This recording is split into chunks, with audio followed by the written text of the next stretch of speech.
Julian Sayin making big news for the Buckeyes as we welcome in Tony Gerdeman from BuckeyeHuddle.com. Gerd, thank you once again for joining us. Thank you for having me. Is the Heisman Trophy hype warranted for Julian Sayin?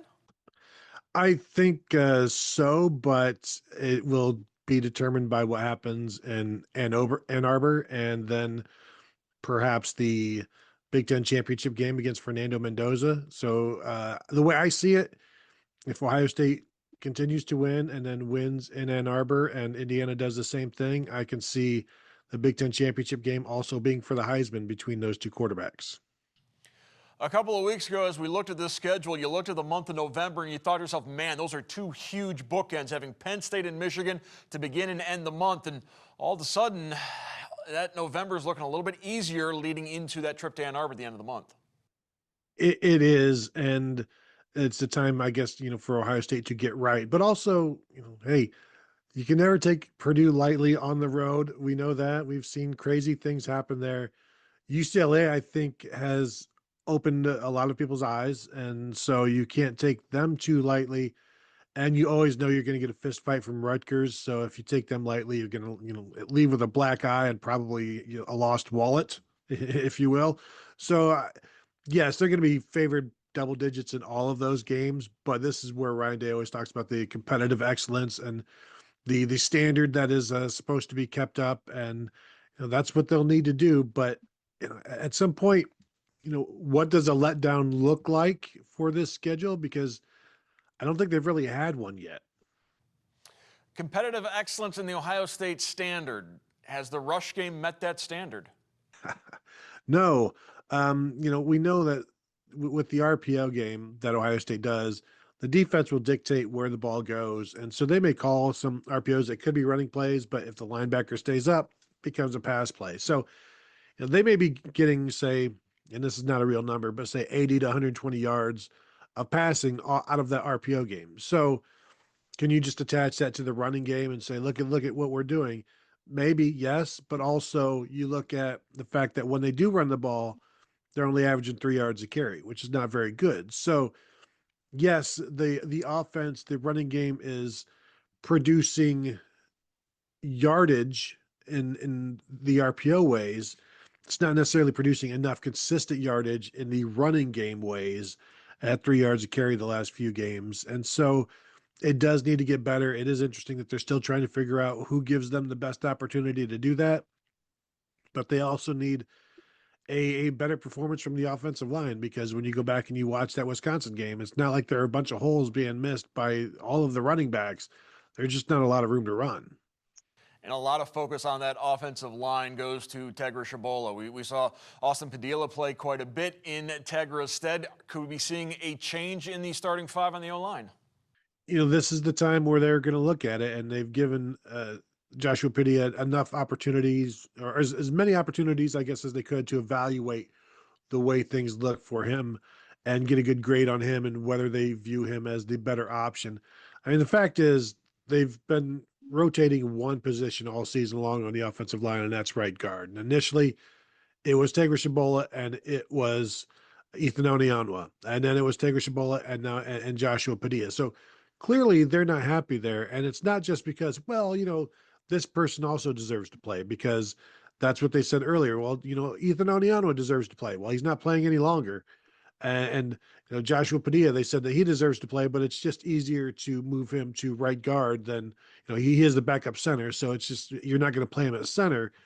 That's just too many moving parts. So you put him at right guard and see how it goes. And, if he's the more consistent guy, then go with him, because where the issues are. But that is not to say that the offensive line, aside from Tegra Shabola, has been perfect, because you had issues with Philip Daniels whiffing on some plays. Even Luke Montgomery at left guard had an issue on a play or two. Carson Hinsman was not perfect. Austin Searveld at left tackle has basically been, really, really good. So it's not just Tegra Shabola when they look at this offensive line in terms of where are the issues, but it is just Tegra Shabola when they're looking for fixes individually. Ryan Day reinforced this week that they're going to have to run the ball in November. But do they? Isn't that the supposition that has cost them the last 4 games against Michigan, forcing a run when clearly they're a pass attack that is very difficult to stop? Yeah, and when you think about what does Michigan want you to do, they want you to run the ball. And so why would you do something that they want you to do? And then it comes down to, well, if you're just throwing the ball, then you become one dimensional. Well, if you're only running the ball, you become one dimensional. So what dimension do you want to be? You want to be the downfield dimension or the backfield dimension? Because you can't have both, apparently. So I think the the idea that you have to run the ball to win that game, there's it's a byproduct of also leading in the fourth quarter and just running the clock out. Like there are certainly times where you could have won by not leading the game in rushing, but why are you going to throw the ball in the fourth quarter when you're just trying to run the clock out? So there's some causation correlation type of things there that go on, but weather will turn, and it has a way of doing that in Ann Arbor in late November. So you know you can't necessarily expect to be able to have a crisp passing game. So then you need to have that ability to run the ball. But the thing is, you're going to be expected to run the ball. And so that makes life extremely hard anyway, because Michigan's going to know you're running the ball.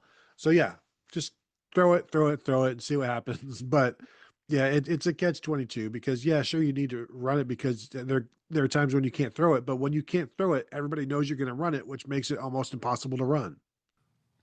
Speaking of dimensions, Matt Patricia continues to play 3D chess with a couple of very valuable pieces in Caleb Downs, Arvell Reese, and Sonny Styles. Their flexibility, their versatility has really made this defense go to a whole nother level midway through this season.